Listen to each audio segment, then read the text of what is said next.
kita sebagai perawat harus punya koridor-koridor. Yang pertama tadi, kita bekerja sesuai dengan acuan kode etik. Ketiga, harus kepada standar profesi. Keempat, harus standar pelayanan. Dan yang terakhir, kita jangan lupa kepada standar operating prosedur.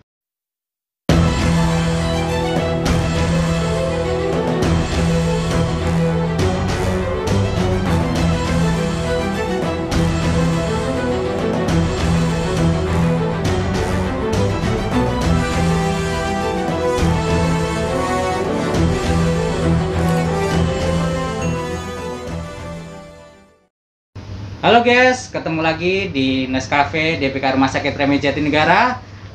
Untuk hari ini kita kehadiran tamu yang spesial sekali, ya Pak Kendar, yang telah melalang buana di dunia keperawatan, dunia hukum, ya Pak Kendar.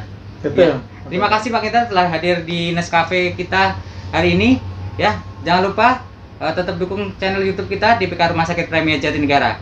Oke Pak Kendar, saya pengen sedikit bertanya-tanya tentang Pak Kendar yang sudah melalang buana di dunia keperawatan, dunia hukum, semuanya satu lingkup dan saling berkaitan Pak Kendar. Ya, mungkin boleh ceritakan tentang profil Pak Kendar dulu mungkin, Pak Kendar silakan.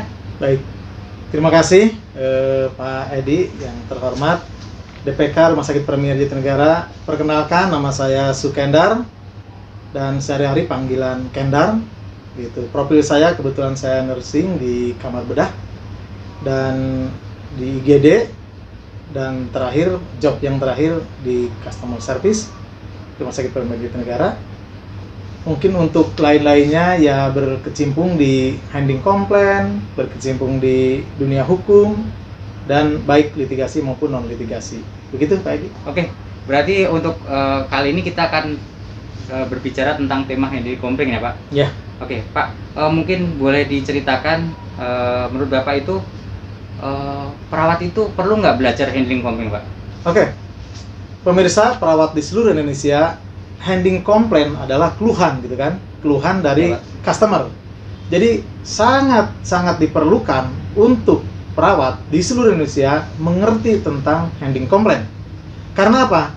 Karena kita di dalam kehidupan sehari-hari dalam memberikan suatu pelayanan kesehatan yang notabene terdepan, garda terdepan, itu perlu namanya itu mengerti tentang bagaimana handling komplain. Nah, handling komplain itu bisa terjadi di mana-mana. Bisa di dunia keperawatan, bisa di dunia kefarmasian, bisa di frontliner, bisa dari jasa, bisa dari dokter. Jadi semuanya itu harus mengerti dulu apa artinya handling komplain atau keluhan. Karena acap kali kita di dunia keperawatan, di dunia kedokteran, dan di dunia pelayanan kesehatan masyarakat, bahwasanya komplain itu pasti ada. Pasti ada. Customer oriented. Rumah sakit, khususnya yang ada di Jakarta atau pada umumnya di daerah, baik yang RSUD ataupun rumah sakit swasta, pasti komplain itu sangat tinggi. Karena apa? Beda dengan pelayanan publik yang di luar. Seperti orang ke supermarket, ke mall gitu Pak Edi kan, mereka datang kan dengan sukacita gitu kan, dengan senang kan. Walaupun komplain pasti tidak dengan di rumah sakit. Kalau di rumah sakit begitu dia komplain, karena apa? Datang dia secara sensitivitas dia lebih tinggi. Dia akan setiap ada gerakan atau apa, sensitifnya akan melonjak gitu. Artinya apa? Jadi kalau melayani pasien atau keluarga pasien yang ada di rumah sakit, kita pertama harus namanya attitude yang diutamakan. Itu yang pertama. Tapi ada juga kan semboyan, misalnya ada senyum, salam, sapa, itu bagus. Itu bagus. Tapi kadang-kadang implementasi di lapangan kita tuh kadang-kadang apa? Terlalu kurang. Kurang gitu kan. Ya kita boleh dikatakan naif ya kalau kita bicara senyum, salam, sapa, kalau jiwa kita tidak benar-benar ikhlas, pasti akan gitu ya, tidak sepenuh hati, pasti akan terjadi perlawanan, gitu kan? Betul. Itu perlawanan. Oke Pak, menurut Bapak, kita sebagai perawat, kata kunci apa yang perlu kita pegang ya Pak, untuk bisa menjadi menangani handling komplain itu Pak? Kata kuncinya apa Pak? Baik Pak Edi, terima kasih. Komplain yang saya resapi sekarang ini terjadi antara komunikasi sebenarnya kan Pak, komunikasi. Jadi bagaimana cara menerima komplain yang baik, kita harus pandai mendengarkan. Pasang dulu Pak Edi, mendengarkan. Jadi intinya kalau ada pasien mengeluhkan misal tentang cerita tentang keluhan penyakitnya, tentang keluhan apa-apa, dengerin dulu. Jangan ada sifatnya kita itu memotong. Kalau sifatnya memotong, itu orang akan ketersinggungan. Jadi pertama tadi senyum, salam sapa, oke. Kedua harus ada namanya kesabaran. Ketiga ada niat tulus bagaimana cara menghadapi.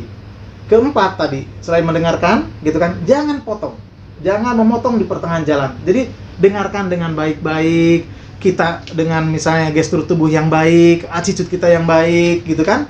Gestur tubuh pun menentukan Pak Edi. Jangan kita misalnya menghadapi komplain, jangan kita mata kita melototin, nggak boleh Pak Edi. Kita ya boleh melihat mata, bagusnya mata lihat mata pandangan, tapi jangan kita lihatannya melotot. Kita dengan misalnya gerak-gerik tubuh itu, insya Allah kita akan bisa selesaikan masalah itu, gitu, Pak Edi.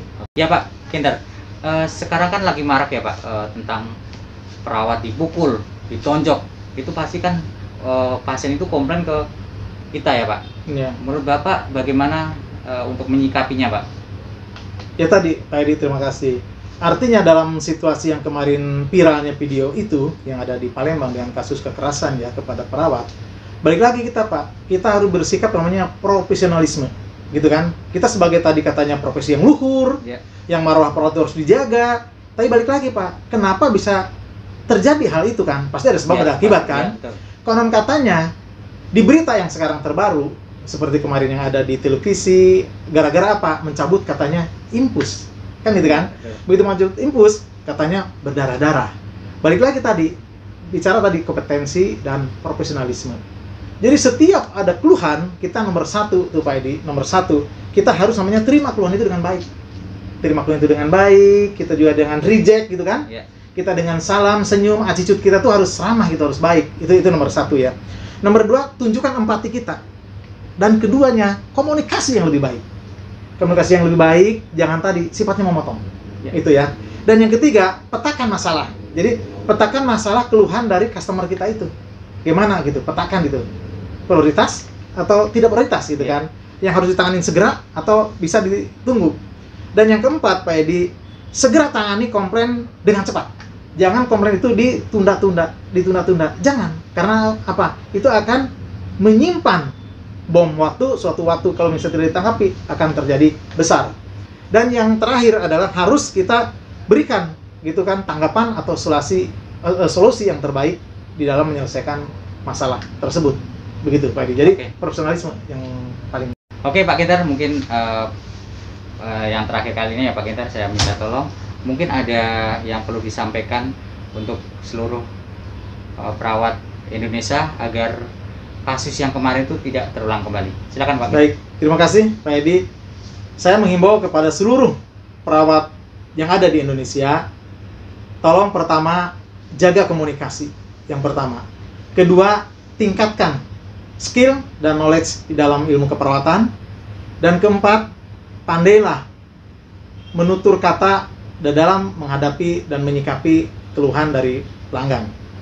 Keempat, kalau terjadi deadlock tentang keluhan itu, segera meminta bantuan kepada seniornya yang ada di ruangan tersebut. Baik, kita sebagai perawat harus punya koridor-koridor. Yang pertama tadi, kita bekerja sesuai dengan acuan kode etik. Ketiga, harus kepada standar profesi. Keempat, harus standar pelayanan. Dan yang terakhir, kita jangan lupa kepada standar operating prosedur. Jadi, itulah yang intinya bagaimana kita perawat biar terhindar dari segala ancaman maupun niat jelek dari pelanggan, agar supaya dari diri kita buat dulu perubahan dari diri kita, yaitu tadi dengan baik, supaya kita lebih profesional lagi. Dan marwah perawat itu benar-benar dihargai oleh pasien kita yang ada di seluruh Indonesia. Demikian, terima kasih. Oke Pak, kita terima kasih atas kehadirannya. Untuk teman-teman seluruh perawat Indonesia, jangan lupa dukung channel YouTube kita di Rumah Sakit Premier Jatinegara di Nescafe. Jangan lupa like dan subscribe-nya. Terima kasih. Dan